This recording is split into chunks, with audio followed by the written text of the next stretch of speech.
Good morning, welcome to V3 news. లక్ష్యం సమాజహితం. నేను Emilia. బులెటిన్లో ముందుగా హెడ్లైన్స్ చూద్దాం. భారత మాజీ రాష్ట్రపతి ప్రణబ్ ముఖర్జీ కన్నుమూత. నేడు ఢిల్లీలో లాంఛనంగా అంత్యక్రియలు, వారం రోజుల పాటు సంతాప సభలు.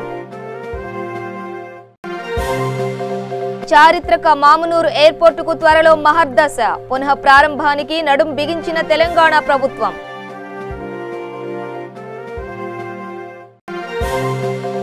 పశ్చిమ గోదావరి జిల్లాలో మంత్రి పేర్ని నాని సమీక్ష. గ్రామ సచివాలయం, వైఎస్ఆర్ ఆరోగ్య కేంద్రాల అభివృద్ధిపై చర్చ.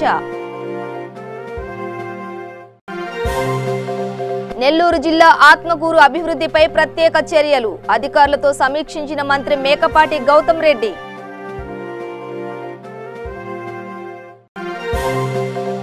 ఏపీ వ్యాప్తంగా వైసీపీ శ్రేణులు ఆందోళన. ఏలూరులో నిరసన చేపట్టిన మంత్రి తానేటి వనిత. డీటెయిల్స్ చూస్తే భారత మాజీ రాష్ట్రపతి ప్రణబ్ ముఖర్జీ కన్నుమూశారు. ఆర్మీ ఆర్ఆర్ ఆసుపత్రిలో చికిత్స పొందుతూ తుది శ్వాస విడిచారు. ఈ నెల 10న అనారోగ్యంతో ప్రణబ్ ముఖర్జీ ఆసుపత్రిలో చేరారు. మెదడులో రక్తం గడ్డకట్టడంతో ఆర్మీ ఆర్ఆర్ డాక్టర్లు క్లిష్టమైన శస్త్రచికిత్స చేశారు. ఆ తర్వాత కరోనా కూడా నిర్ధారణ కావడంతో ఆయన ఆరోగ్య పరిస్థితి విషమించింది. అవయవాలేవి పనిచేయకపోవడంతో కోమాలోకి వెళ్లిపోయారు. అప్పటి నుంచి ప్రణబ్ ముఖర్జీకి చికిత్స అందిస్తున్నప్పటికీ ఫలితం లేకుండా పోయింది. భారత మాజీ రాష్ట్రపతి ప్రణబ్ ముఖర్జీ మరణంతో దేశవ్యాప్తంగా విషాద ఛాయలు అలుముకున్నాయి. దేశానికి ఆయన అందించిన సేవలను స్మరించుకునేందుకు 7 రోజుల పాటు సంతాపం పాటించాలని కేంద్ర ప్రభుత్వం నిర్ణయించింది. పార్లమెంట్, రాష్ట్రపతి భవన్ సహా అన్ని కార్యాలయాలపై జాతీయ జెండాను అవనతం చేశారు. ప్రణబ్ ముఖర్జీకి నేడు ఢిల్లీలో అధికారిక లాంఛనాలతో అంత్యక్రియలు నిర్వహించనున్నారు. ఇందుకోసం రక్షణ శాఖ ఏర్పాట్లు చేస్తోంది. సైనిక గౌరవ వందనంతో ఆయనకు తుది వీడ్కోలు పలికేందుకు సన్నాహాలు చేస్తున్నారు. కాగా ఆయన పట్ల ప్రముఖులు సంతాపం వ్యక్తం చేశారు. వరంగల్ మామునూరు ఎయిర్పోర్టుకు ఎంతో చరిత్ర ఉందని, ఆ చరిత్రను తిరగరాస్తూ పూర్వ వైభవం వచ్చే విధంగా ఎయిర్పోర్టుని తిరిగి ప్రారంభించడానికి సీఎం కేసీఆర్ నేతృత్వంలోని తెలంగాణ ప్రభుత్వం కృషి చేస్తోందని రాష్ట్ర పంచాయతీరాజ్, గ్రామీణాభివృద్ధి శాఖ మంత్రి ఎర్రబెల్లి దయాకర్ రావు తెలిపారు. ప్రభుత్వ చీఫ్ విప్ వినయ్ భాస్కర్, ఎమ్మెల్యేలు ఆరూరి రమేష్, చెల్లా ధర్మారెడ్డి, జిల్లా collector Rajiv Gandhi, Hanumanthu, airport authority అధికారులతో మంత్రి వరంగల్ మామునూరు ఎయిర్పోర్టు స్థలాన్ని సందర్శించారు. అనంతరం ఆయన మాట్లాడుతూ ఎయిర్పోర్టు పునః ప్రారంభానికి ప్రభుత్వం చర్యలు తీసుకుంటుందని అన్నారు. తెలంగాణ ప్రజలు కూడా ఎదురు చూస్తున్నారు. చాలా ఏళ్ల బట్టి ఆశపడుతున్నారు. 80 వరకు కొంత యాక్టివిటీస్ నడిచినాయి. అప్పటి నుంచి మూతపడ్డ పరిస్థితి ఉన్నది. గత ప్రభుత్వాలు కూడా చాలా నిర్లక్ష్యం చేశాయి. కేసీఆర్ గారు, కేటీఆర్ గారి నాయకత్వంలో పదే కేంద్ర ప్రభుత్వానికి రిప్రజెంటేషన్ ఇవ్వటం వల్ల కొంత కదిలింది. డిపిఆర్ ఇప్పుడు ఆదేశాలు ఇవ్వటం జరిగింది. డిపిఆర్ పూర్తయిన తర్వాత కేంద్రం నిర్ణయించేందుకు అవకాశం ఉన్నది. రాష్ట్ర ప్రభుత్వం అన్ని జిల్లా సహకారం చేసేందుకు సిద్ధంగా ఉన్నాం. ఇప్పుడు మామునూరు ఎయిర్పోర్టు 750 ఎకరాలు సుమారు ఉన్నది. ఇంకా 250 ఎకరాలు కావాల్సి ఉన్నది. అయితే 250 ఎకరాల లోపల నక్కలపల్లి, గాడిపల్లి గ్రామాలు పోయే అవకాశం ఉన్నది. అవి కూడా కాస్ట్లీ ల్యాండు. అదే తిరిగా ఆర్ఎంబి రోడ్డు కూడా మామునూరు ఎయిర్పోర్ట్లే పోయేందుకు అవకాశం ఉన్నది. కాబట్టి దానికి కూడా ఆల్టర్నేట్ రోడ్డు చూడాలనేది ఆలోచన చేస్తున్నాం. సెంట్రల్ ఆదేశాలతోటి ల్యాండ్ కూడా ఇది ఫీజిబులా కాదా అనేది కూడా టెస్టులు చేస్తున్నారు. కొత్తగా తీసుకునేది దాంట్లో కొంత 50 ఎకరాల దాకా గవర్నమెంట్ ల్యాండ్ ఉన్నది. 200 ఎకరాలు రైతులది ఉన్నది. ఈ వరంగల్ జిల్లాకు తప్పకుండా ఎయిర్పోర్ట్ కావాలి. ఈ చుట్టుపక్కల ప్రాంతాలకు కూడా అవసరం. ఇటు ఖమ్మం వాళ్ళకు కానీ, కరీంనగర్ వాళ్ళకు కానీ, చుట్టుపక్కల ప్రాంతం అంతా కూడా అవసరం. తప్పకుండా ఎయిర్పోర్టు కేంద్ర ప్రభుత్వాన్ని ఒప్పించి వాళ్ళు ఏదైతే కోరుతుందో అన్ని తీరులో ఇప్పించి తప్పకుండా సాధిస్తామని ఈ సందర్భంగా తెలియజేస్తున్నాం. గౌరవ ముఖ్యమంత్రి కేసీఆర్ గారు, గౌరవ మంత్రివర్యులు కేటీ రామారావు గారు, గౌరవ పెద్దలు వినోద్ కుమార్ గారి చొరవతోని ఈరోజు తిరిగి పునఃప్రారంభం అవుతుంది. మరి ఈరోజు ఈ స్థల సేకరణ కానీ దీన్ని పునరుద్ధరించడానికి మరి ఇక్కడ గౌరవ మంత్రివర్యులు ఎర్రబెల్లి దయాకర్ రావు గారు తిరిగి ఒక వ్యాపార కేంద్రంగా మరి అనేక మంది వ్యాపారాలకు కూడా ఉపయోగపడే విధంగా చేస్తాం. స్థల సేకరణ విషయం కానీ ఇక్కడ ఇంకా మిగతా విషయాల్లో కూడా ఏ ఒక్క రైతుకు కూడా అన్యాయం చేయకుండా బ్రహ్మాండంగా తీర్చిదిద్దాం. మరి హైదరాబాద్ తర్వాత అన్ని రంగాలలో అభివృద్ధి చెందుతున్న వరంగల్కు ఈ తలమానికగా ఉంటుందని భావిస్తాం. పశ్చిమ గోదావరి జిల్లాలో మంత్రి పేర్ని నాని అధికారులతో సమీక్షించారు. సీఎం జగన్ ఆలోచనల మేరకు ప్రజలకు అందుబాటులోకి వచ్చిన గ్రామ సచివాలయం, వైఎస్ఆర్ ఆరోగ్య కేంద్రాల అభివృద్ధిపై మంత్రి నాని అధికారులతో చర్చించారు. ముఖ్యంగా వీటికి శాశ్వత భవనాలను ఏర్పాటు చేసే దిశగా తీసుకోవాల్సిన చర్యలపై కూడా చర్చించారు. శాశ్వత భవనాలను నిర్మించడంతో ప్రజలకు ప్రభుత్వ సేవలు పూర్తి స్థాయిలో అందుబాటులోకి వస్తాయని, ఆ దిశగా అధికారులు వెంటనే చర్యలు తీసుకోవాలని సూచించారు. ఆలోచన మేరకు ఏర్పాటైనటువంటి గ్రామ సచివాలయాలు కానీ, రైతు భరోసా కేంద్రాలు కానీ, అట్లాగే వైఎస్ఆర్ ఆరోగ్య కేంద్రాలు కానీ ఈ ఏర్పాటైనటువంటి అన్నింటిలో కూడా పర్మనెంట్గా బిల్డింగ్ నిర్మాణం చేయాలి.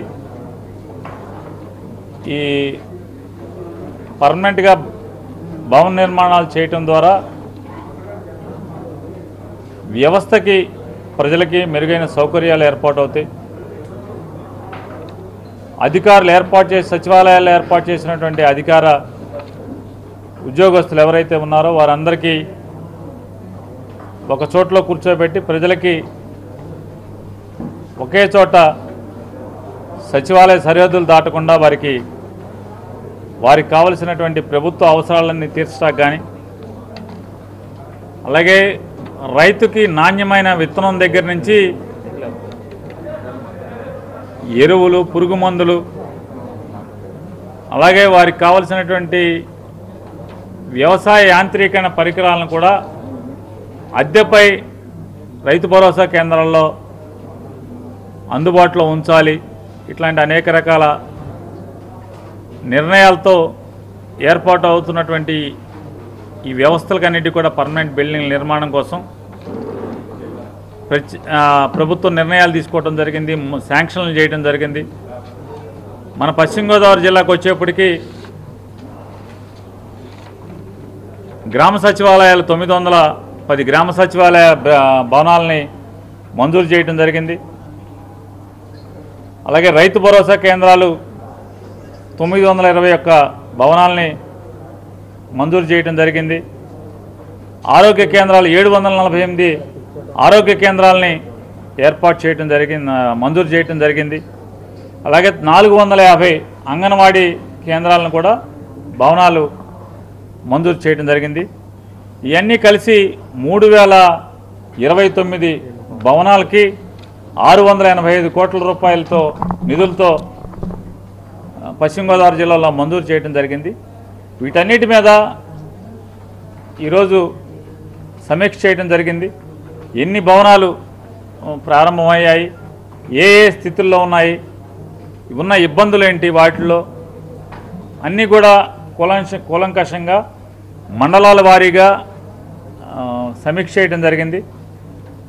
దానిలోంచి ఈ సమీక్షలో ఇప్పుడు వరద వచ్చిన మూలంగా ఇసుక ఆగిపోయిందని. నెల్లూరు జిల్లా ఆత్మకూరు నియోజకవర్గ ప్రజలకు ఏ లోటు రాకుండా చూడాలని మంత్రి మేకపాటి గౌతమ్ రెడ్డి అధికార యంత్రాంగానికి ఆదేశించారు.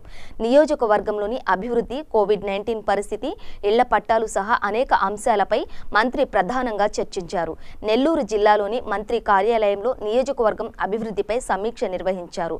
అర్హులైన అందరికీ ప్రభుత్వ పథకాలు అందేలా చూడాలని మంత్రి ఆదేశించారు. శాంతి భద్రతలను కాపాడే విషయంలో రాజీ పడొద్దని మంత్రి పోలీస్ యంత్రాంగానికి దిశానిర్దేశం చేశారు. నియోజకవర్గంలో ప్రజలు ఎదుర్కొంటున్న పలు సమస్యలపై మండల కన్వీనర్లు, నియోజకవర్గ నాయకులు మంత్రి దృష్టికి తీసుకువెళ్లారు. వాటిని ఆలస్యం చేయకుండా పరిష్కరించేందుకు కృషి చేయాలని మంత్రి గౌతమ్ రెడ్డి ఆదేశించారు.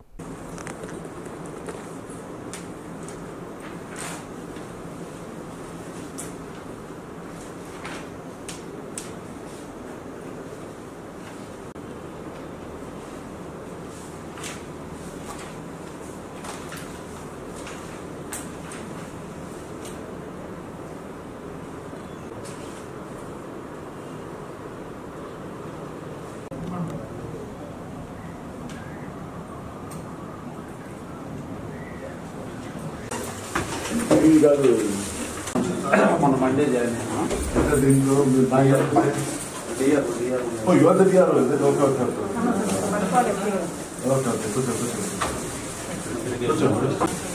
నేను అనేది లాస్ట్ డిస్కషన్స్ మనం ఇక్కడ చేసినప్పుడు సమ్ ఫైండింగ్స్ రీసెంట్ ఆర్డియో చేసేయాలని చెప్పి అవి ఏదైనా అడ్జస్ట్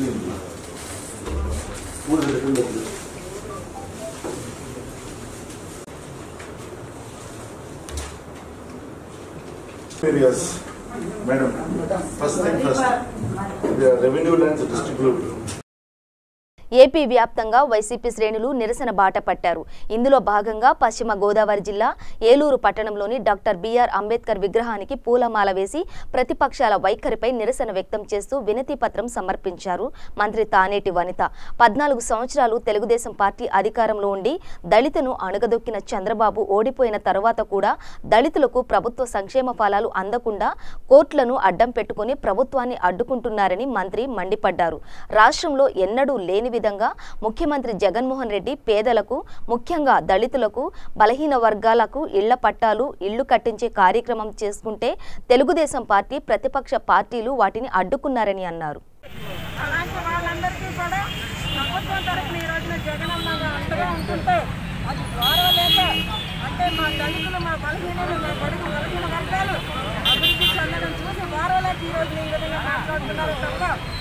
వాళ్ళు మా మీద ఏదో ప్రేమతో కాదని ప్రజలందరూ గ్రహించి 2014 వాళ్ళని మూలం కూర్చోబెట్టడం జరిగింది. కనుక ఈ రోజున మేమంటే రక్త ఖండంతో ఖండిస్తున్నామని వాళ్ళు వ్యాఖ్యలు వెనక్కి తీసుకోవాలి. ఇంత పరిస్థితిలో కూడా మమ్మల్ని కానీ మా జగన్ అన్నని కానీ విమర్శించే అధికారం వాళ్ళకి లేదంటారు. వికారాబాద్ జిల్లా కలెక్టర్ కార్యాలయంలో విద్యాశాఖ మంత్రి సబితా ఇంద్రారెడ్డి సమీక్ష సమావేశం నిర్వహించారు. ఈ కార్యక్రమానికి ఎంపీ రంజిత్ రెడ్డి, కలెక్టర్ పౌసూమి బసు, ఎమ్మెల్యేలు మెతుకు ఆనంద్, కాలే యాదయ్య, మహేష్ రెడ్డి, విద్య, మౌలిక సదుపాయాల కల్పన సంస్థ chairman Nagender Goud, ZP vice chairman Vijay Kumar, additional కలెక్టర్లు మోతీలాల్, చంద్రయ్య హాజరయ్యారు. స్వార్థం కోసం, పదవులను కాపాడుకోవడం కోసం యాగాలు, పూజలు చేసేవని హిందువులుగా హిందూ సమాజం గుర్తించదని, వారికి ఆపద వచ్చినప్పుడు స్పందించేవాడినే హిందువుగా గుర్తిస్తోందని బీజేపీ రాష్ట్ర అధ్యక్షుడు బండి సంజయ్ అన్నారు.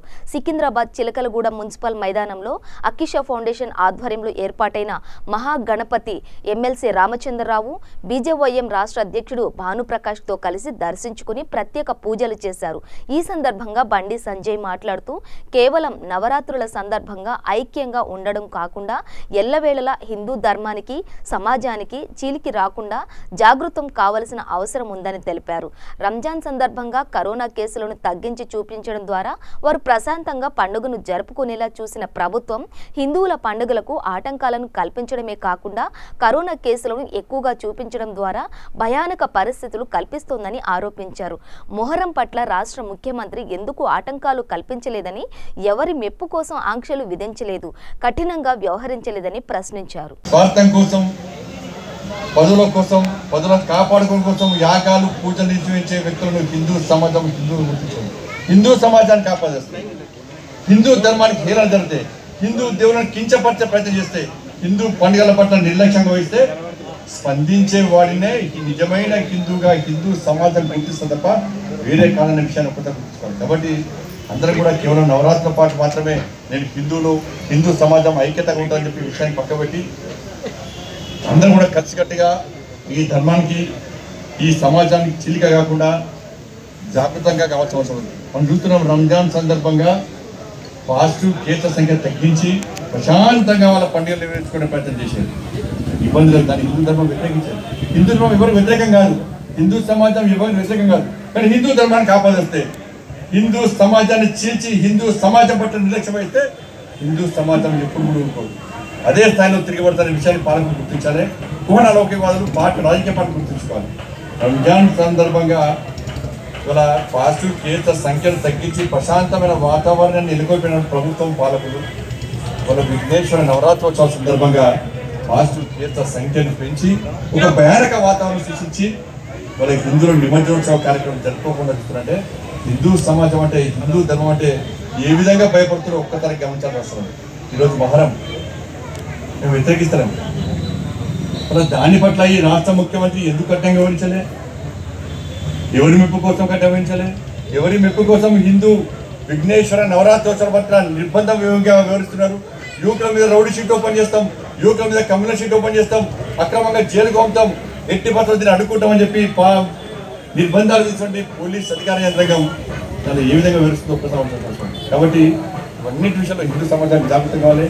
ఎన్నికలప్పుడు వాళ్ళ ఎన్నికల రాజకీయ లబ్ధి కోసం జిహెచ్ఎంసీ ఎన్నికల్లో ఇతర ఎన్నికల్లో ఒక వర్గం ఓట్లు పొందడానికి పాలకులు వివరిస్తున్న తీరును హిందూ సమాజం గుర్తించాలని చెప్పి అందరికీ విజ్ఞప్తి చేస్తూ వాళ్ళ ప్రజలందరూ సుఖశాంతితో ఉండాలని కోరుకుంటాం. శిరోముండనం ఘటన బాధితుడైన దళిత యువకుడికి తమ ప్రభుత్వం అండగా ఉంటుందని పెందుర్తి ఎమ్మెల్యే అదీప్ రాజు భరోసా ఇచ్చారు. రాష్ట్రంలో అరాచకాలకు అవకాశం లేదని, ఇలాంటి ఘటనలు జరగడం దురదృష్టకరమని విచారం వ్యక్తం చేశారు. సీసీ ఫుటేజ్ చూస్తే ఆ యువకుడిపై ఎంత అహంకారంతో ప్రవర్తించారో అర్థమవుతుందన్నారు. ఘటనపై పోలీసులు వెంటనే స్పందించి చర్యలు తీసుకున్నారని తెలిపారు. శిరోముండనం ఘటనపై టీడీపీ నేతలు ఎందుకు నోరు మెదపడం లేదని ప్రశ్నించారు. నూతన్ నాయుడుతో టీడీపీ నేతలకు సంబంధాలు ఉన్నాయని, జనసేనకు సన్నిహితుడని అన్నారు. ఈ ఘటనలో దోషులకు కఠిన శిక్ష తప్పదని ఎమ్మెల్యే హెచ్చరించారు. ఏదైతే ఆయన ఏదో ఒక ఇంటర్వ్యూలో, సోషల్ మీడియా ఇంటర్వ్యూలో ఆయన మాట్లాడుతూ స్వామియాజులు గారితో ఉన్నటువంటి పరిచయం కోసం ఏదో మాట్లాడారని చెప్తున్నారు. వాళ్ళు సోషల్ మీడియాలో ఇప్పుడు ఎవరైనా మనం చూస్తుంటాం, ఎవరైనా దొంగలు దొరికిపోయినప్పుడు ఎవరో ఒకరు గొప్ప వాళ్ళ పేర్లు చెప్తూనే ఉంటారు. అదేవిధంగా నూతన్ నాయుడు ఆయన ప్రవృత్తి ఏంటనుకున్నది అందరికీ కూడా తెలుసు. ఏ స్థాయి నుంచి వాళ్ళు ఏ స్థాయికి వచ్చాడు అనుకున్నది కూడా తెలుసు. కాబట్టి పెద్దగా అవన్నీ కూడా పట్టించుకోవాల్సినటువంటి అవసరం లేదు. మరీ ముఖ్యంగా చంద్రబాబు నాయుడు గారు ఇవాళ ఈయన వ్యవహార స్థాయిలో ఎలా ఉంది అంటే, చంద్రబాబు నాయుడు గారు కానీ అదేవిధంగా స్థానిక టీడీపీ నాయకులు కానీ ఏ విధంగా వ్యవహరిస్తున్నారు అంటే, వాళ్ళకి దళితుల పట్ల అమాంతమైనటువంటి ప్రేమ ఉన్నట్టు, వైఎస్ఆర్ కాంగ్రెస్ పార్టీ దళితులను అణుగుదొక్కుతుంది అనేటువంటి విధంగా మాట్లాడుతున్నారు. ఒక్కసారి వెనక్కి వెళ్ళండి చంద్రబాబు నాయుడు గారు. మీ ప్రభుత్వంలో దళితులకి మీరు ఎంత గౌరవం ఇచ్చారో అటువంటిది ఒక్కసారి వెనక్కి వెళ్తే ప్రజలందరికీ కూడా తెలుసు. మీరే చెప్పారు నేరుగా. చంద్రబాబు నాయుడు గారు ఒక ఇంటర్వ్యూలో మాట్లాడుతూ, ఒక సందర్భంలో మాట్లాడుతూ, దళితులుగా ఎవరు పుట్టాలనుకుంటారు అని చెప్పి ఎంత అవహేయం చేసి మాట్లాడారు అటువంటిది మీకు తెలుసు. అదేవిధంగా మా పెందుర్తి నియోజకవర్గంలోనే గతంలో బండారు సత్యనారాయణ మూర్తి గారు మరి ఆయన అనుచర వర్గంతో ఒక దళిత మహిళను వ్యవస్థను చేసి రోడ్డు మీద ఈడ్చుకు వెళ్ళినప్పుడు మీరు ఎందుకు మాట్లాడలేకపోయారు? ఆ రోజు వింత ఏమిటి అంటే, ఎక్కడైనా ఎవరైతే బాధితులు ఉన్నారో వాళ్ళని పరామర్శిస్తాం, కానీ వాళ్ళ బండారు సత్యనారాయణ మూర్తి గారు మీరు చేసినటువంటి పని ఒకసారి గుర్తు చేసుకోండి. ఎవరైతే దోషులు ఉన్నారో, ఎవరైతే ఆ దళిత మహిళని వ్యవస్థను చేశారో కోర్టుకు వెళ్ళి వాళ్ళని పరామర్శించినటువంటి ఘనత మీది. మీరు కూడా ఈరోజు మాట్లాడుతున్నారు. ఆ రోజు కూడా మేము ఛాలెంజ్ చేశాం. ఆ సంఘటన జరిపోతులపాలెంలో జరిగినప్పుడు ఒక 10 నిమిషాల ముందు వరకు కూడా మీ కొడుకు అక్కడే ఉన్నాడు అన్నటువంటిది మేము ధైర్యంగా చెప్పగలుగుతున్నాం. లేడు అన్నటువంటిది మీరు చెప్పగలరా అని చెప్పి అడుగుతున్నాం. అంతేకాదు, ముదపాక ఎస్సీలకు సంబంధించినటువంటి భూముల్ని ఏ విధంగా మీరు అందరూ కూడా దోచుకోవాలి అని చెప్పి మీరు ప్రయత్నం చేశారో ఈ రాష్ట్రంలో ప్రజలందరికీ కూడా తెలుసు అన్నటువంటిది కూడా తెలియజేస్తున్నాం. ఇవాళ మీ టీడీపీ పార్టీలో ఉన్నటువంటి ఎంతో మంది దళిత నాయకులు పార్టీని వీడు వచ్చిన తర్వాత మీరు ఎటువంటి గౌరవం వారికి ఇచ్చారో, ఎన్ని అవమానాలకు వాళ్ళని గురి చేశారో అన్నటువంటిది నేరుగా వాళ్ళే చెప్పినటువంటి సంగతి. అన్నీ ఎలా ఉన్నప్పటికీ కూడా ఇవాళ ఖచ్చితంగా ఇటువంటి సంఘటనలు ఎక్కడ జరిగినా సరే ఏ పార్టీకి సంబంధించినటువంటి వాళ్ళైనా సరే ఖచ్చితంగా వాళ్ళందరి మీద కఠినమైన చర్యలు తీసుకుంటాం అని చెప్పి తెలియజేసుకుంటూ, మరి ఎవరైతే ఈ పర్రి శ్రీకాంత్ అనేటువంటి వ్యక్తి ఉన్నారో ఆ కుర్రవాడికి ఎప్పుడు కూడా ప్రభుత్వం తరఫున, పార్టీ తరఫున మేము ఎల్లవేళలా కూడా అందుబాటులో ఉంటాం. తెలంగాణ జోగులాంబ గద్వాల ప్రభుత్వ ఆసుపత్రిలో ఆక్సిజన్ సిలిండర్ లీక్ అయింది. దీంతో ఆసుపత్రిలో రోగులు పరుగులు పెట్టారు. ఉన్నట్టుండి భారీ శబ్దం రావడంతో జనం గందరగోళంతో బయటకు పరుగులు తీశారు. ఈ నేపథ్యంలోనే ఆక్సిజన్ అందక వెంటిలేటర్ పై ఉన్న కృష్ణయ్య అనే వ్యక్తి మృతి చెందారు. ఆత్మకూరుకు చెందిన కృష్ణయ్య ఆయాసంతో నిన్న ఆసుపత్రిలో చేరారు. దీంతో అతన్ని వెంటిలేటర్ పై ఉంచి చికిత్స అందిస్తున్నారు వైద్యులు. ఇంతలోనే ఆక్సిజన్ లీక్ అవడంతో వెంటిలేటర్ పై ఉన్న కృష్ణయ్యను బయటకు తీసుకొచ్చారు. దీంతో కృష్ణయ్య ఊపిరి అందక మృతి చెందారు. సంఘటన స్థలాన్ని సూపరింటెండెంట్ డాక్టర్ శోభారాణి, గద్వాల పట్టణ ఎస్ఐ సత్యనారాయణ పరిశీలించారు.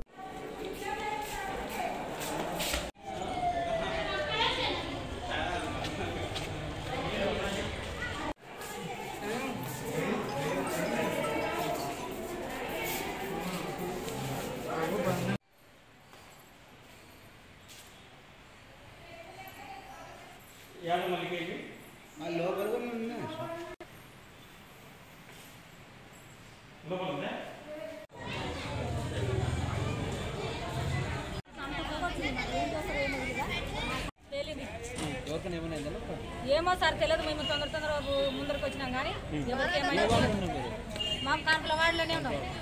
గ్యాస్ బిల్ ఎవరు చెప్పిండ్రు గ్యాస్ బిల్ అయిందని మనం చూసినా మన పట్టు మనం పేలింది పొగ మా దగ్గరకు వచ్చింది. ఇంకా గ్యాస్ పిల్లలు పట్టుకొని మేము వచ్చేసినాం. మా పిల్లలు మా కాకుండా పొగలు మా దగ్గరకు వచ్చినాయి. మాజీ రాష్ట్రపతి ప్రణబ్ ముఖర్జీ మరణం పట్ల ప్రగాఢ సంతాపం తెలియజేశారు సిపిఐ సెక్రటరీ నారాయణ. రాష్ట్ర స్థాయి నుండి కేంద్ర స్థాయి వరకు రాజకీయాల్లో క్రియాశీలక పాత్ర పోషించారని, రాజకీయ భీష్ముడిగా పేరుగాంచారని, ప్రణబ్ సేవలను కొనియాడారు. ఆయన మరణం దేశానికి తీరని లోటని ఆవేదన వ్యక్తం చేశారు. ప్రణబ్ మరణం తీవ్రమైన లోటు. ఆయన రాజకీయ భీష్ముడిగా పేరొందినటువంటి వ్యక్తి, అందరి చేత ప్రణందాన్ని పిలిపించుకునేటువంటి ఆప్యాయ వ్యక్తి. ఆయన బెంగాల్ నుంచి కేంద్రం వరకు రాజకీయాల్లో అనేక మలుపుల్లో క్రియాశీల పాత్ర వహించారు. కాంగ్రెస్ పార్టీ బాగా ఇబ్బందులు ఉన్నప్పుడు కూడా ఈ యునైటెడ్ ఫ్రంట్ ప్రభుత్వాన్ని స్థాపించడంలో, దాన్ని తీసుకురావడంలో ప్రముఖ పాత్ర వహించారు. ఆ ప్రభుత్వాన్ని నడిపించడంలో కూడా క్రియాశీల పాత్ర వహించారు. మన్మోహన్ సింగ్ ప్రధానమంత్రిగా ఉన్నా ఎక్కువ బాధ్యతలు మొత్తం కూడా ఈయన నిర్వహించేవారు. అలాంటి వారు అధ్యక్ష భవనానికి చేరుకున్నారు. అధ్యక్ష భవనానికి కూడా వని తెచ్చారు. దేశాధ్యక్షుడిగా చాలా అందరి మనల్ని కోరుకున్నారు. బ్యాలెన్స్గా ఉండేవారు. ఒక మూర్తి భవించిన వ్యక్తిగా అందరి మనలో ఉన్నటువంటి ప్రణబ్ ముఖర్జీ ఒక సంపూర్ణ వ్యక్తిత్వాన్ని సాధించాడు. అలాంటి వ్యక్తి దేశం ఎప్పుడు మర్చిపోలేదు. ఆ ప్రణబ్ ముఖర్జీ చనిపోవడం పట్ల భారత కమ్యూనిస్ట్ పార్టీ తరఫున ప్రగాఢ సంతాపం తెలియజేస్తూ వారి కుటుంబ సభ్యులకు సానుభూతిని తెలియజేస్తా ఉన్నాను. ఖమ్మం జిల్లా తల్లాడ మండలంలో కళ్యాణలక్ష్మి పథకం ద్వారా మంజూరు చేసిన చెక్కులను సత్తుపల్లి శాసనసభ్యులు సండ్ర వెంకట వీరయ్య చేతుల మీదుగా లబ్ధిదారులకు అందజేశారు. ఈ కార్యక్రమంలో కల్లూరు ఆర్డీఓ సూర్యనారాయణ, తహసీల్దార్ గంటా శ్రీలత, డీసీఎంఎస్ రాయల శేషగిరిరావు, టీఆర్ఎస్ నాయకులు పాల్గొన్నారు. ముఖ్యమంత్రి గారు ఒక కుటుంబ పెద్దగా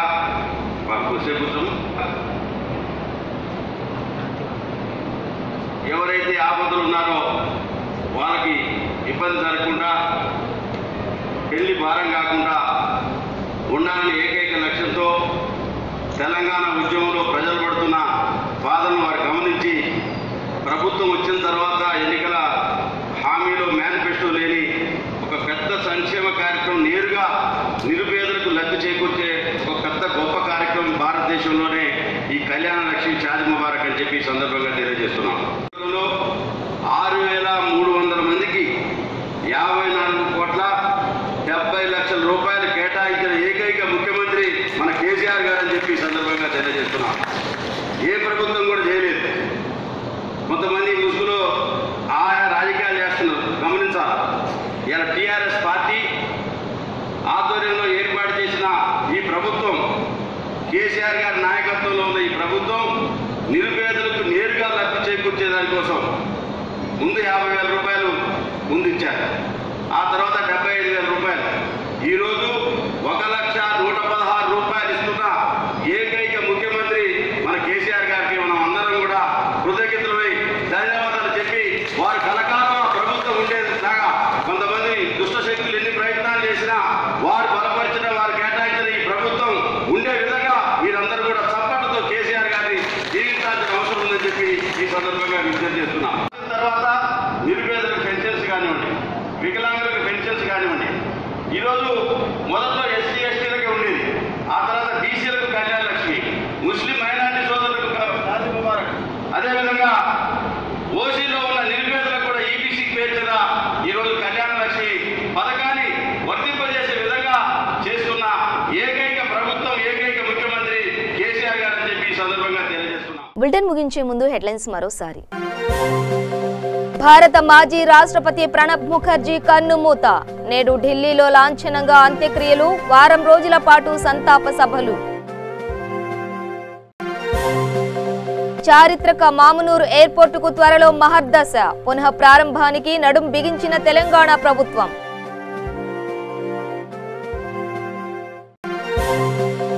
పశ్చిమ గోదావరి జిల్లాలో మంత్రి పేర్ని నాని సమీక్ష, గ్రామ సచివాలయం, వైఎస్ఆర్ ఆరోగ్య కేంద్రాల అభివృద్ధిపై చర్చ.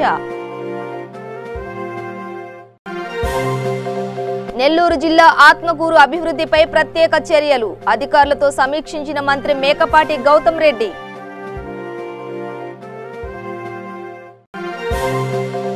ఏపీ వ్యాప్తంగా వైసీపీ శ్రేణులు ఆందోళన ఏలూరులో నిరసన చేపట్టిన మంత్రి తానేటి వనిత. ఇవి బులెటిన్ డీటెయిల్స్. చూస్తూనే ఉండండి V3 న్యూస్ లక్ష్యం సమాజహితం.